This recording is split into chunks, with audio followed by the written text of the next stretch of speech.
what we're going to cover through these tapes are things that are really dear to my heart. These are things that truly come from my upbringing, the things that I had to experience to become who I am today. I know a lot of people know me for being a Kung Fu stylist, a tournament champion, being on TV, and in the movies. But what's so awesome, those things are things that I had to do to break away from who I used to be. I just want to share with you, in depth, how I treated people, how I experienced getting out of fights, how I came into fights to beat other people down, how I robbed people, how I stole from people. Sometimes you can look at tapes and you come from a tape and you learn how to defend yourself against a basic punch, or someone who's not that skilled in fighting.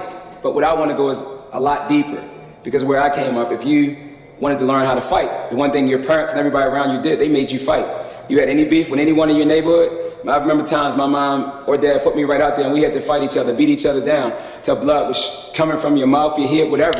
But when it was all over, of course, we became friends. But I learned a lot from those things. I learned a lot from being out there on the corner selling drugs. I learned a lot from using drugs. I guess I can look back at my life and I can say it was like total hell. Everything that can happen to you coming up in such an environment like that has happened to me. Seeing your parents fight, seeing your mom being beat down by other people, being sexually molested. Everything.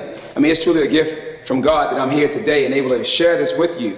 And that's all I want to share. I want to share my experience and my strength and hope with you, and hoping that it can influence you to become a better person, a more aware person, and a stronger person. Taking what we show you in this tape and combining it with what you already have, because everything that you already have is enough to help you be able to overcome these situations. But sometimes we just take certain things for granted. So through my experiences and things that I'm sharing, I just hope it can really enlighten you and continue your journey to become a better person, a great person, the one that God intended for you to become.